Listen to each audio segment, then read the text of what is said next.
New details emerging from the arrest of the babysitter charged for murder.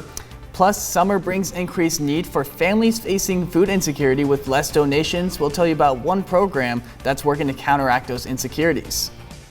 And we're expecting a big warm up on the way, or cool down, I should say, as we're heading into the weekend. I'll have more details for you coming up. Live, local, late breaking. This is NewsWatch 12 this morning. Good morning. The time is 6 a.m. on June 18th. Welcome to NewsWatch 12 this morning. I'm David Alvarado. And I'm Carlos Marietta. We first want to check in with Storm Tracker 12 meteorologist Sarah Kress. And Sarah, heading out the door today, what can we expect? We can expect definitely a cooler start to the day. It will be pretty warm for us into the afternoon. And we are expecting a cool down as we do head later into our week. But this morning, we are seeing clear skies areas inland along the coast, dealing with a little bit more of that marine stratus. We could see some drizzle as well this morning, but we'll see those clouds make their way out as we're into the second half of the day, joining the rest of the region with bright and sunny skies.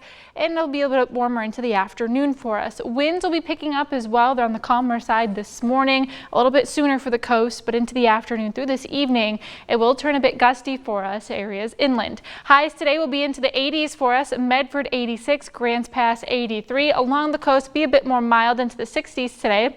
80s for both into east side areas and into Northern California for us as well.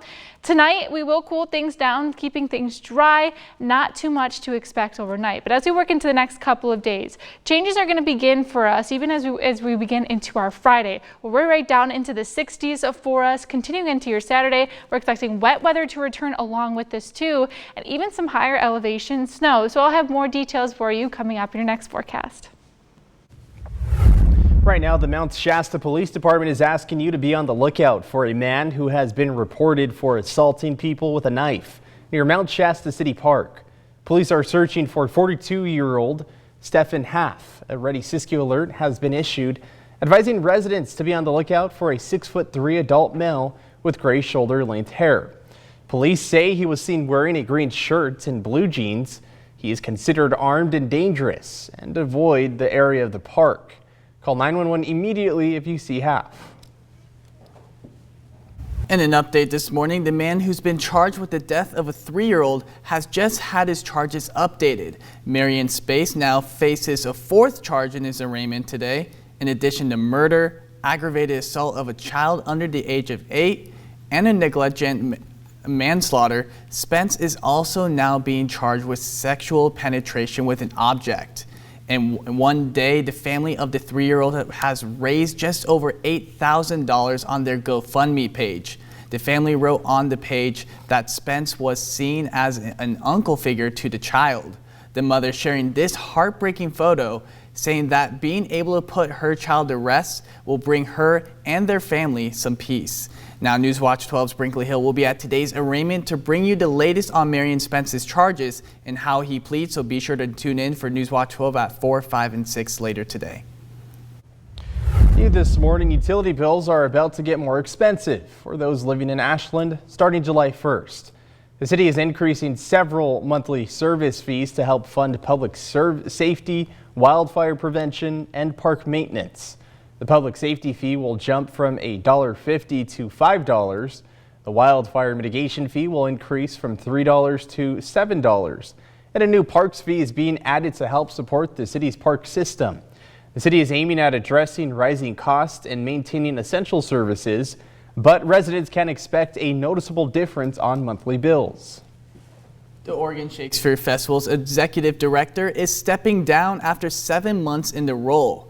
Gabriela Kaleko is currently on leave with her last day set to be July 1st. NewsWatch 12 reached out to the Oregon Shakespeare Festival for an official comment.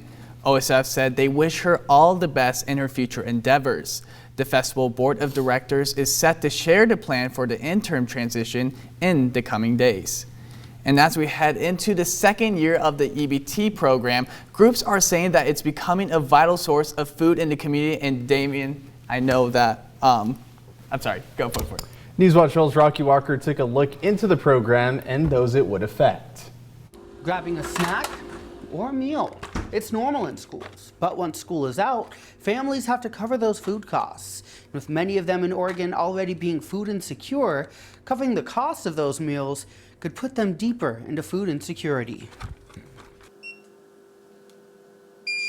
Child hunger doesn't take a vacation. In fact, it actually gets worse in the summer months. Summer brings kids home from school and many times brings their family to the food banks, marking some of the highest increases in food bank visits to cover the 10 meals a week school otherwise provides. This is where the summer EBT program comes in. And this is one of those programs designed to help families get the food that they know that they need. Giving eligible families $120 per child to help cover the cost of food in the summer months. A program in its second year helping families across the country. You know, Oregon has a fairly significant rate of food insecurity across the state year-round. Locally in Josephine County, nearly 20% of children are food insecure.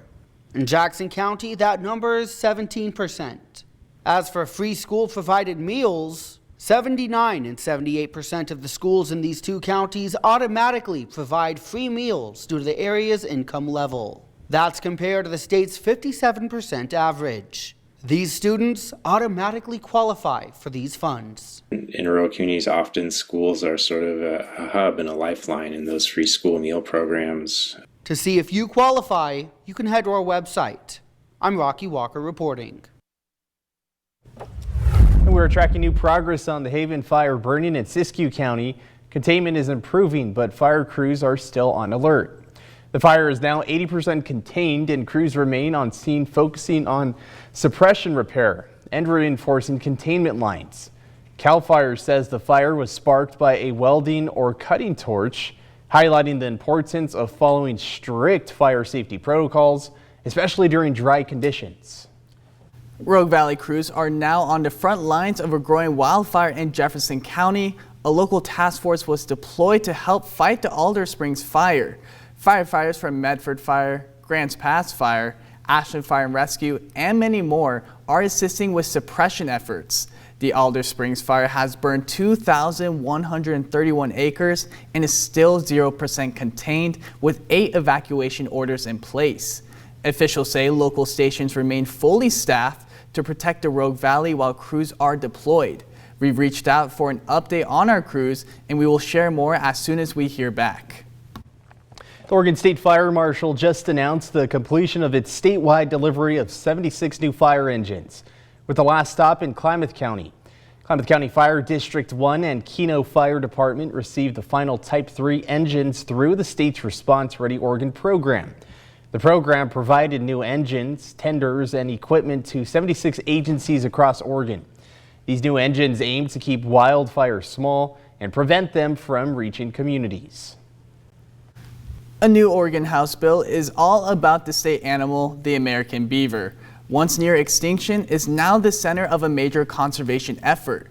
Oregon lawmakers passed a beaver protection bill aiming to restore more than 100,000 miles of polluted or damaged waterways. House Bill 3932A would close off public land waterways to beaver hunting and trapping, allowing the animals to continue reshaping landscapes just as they've done before.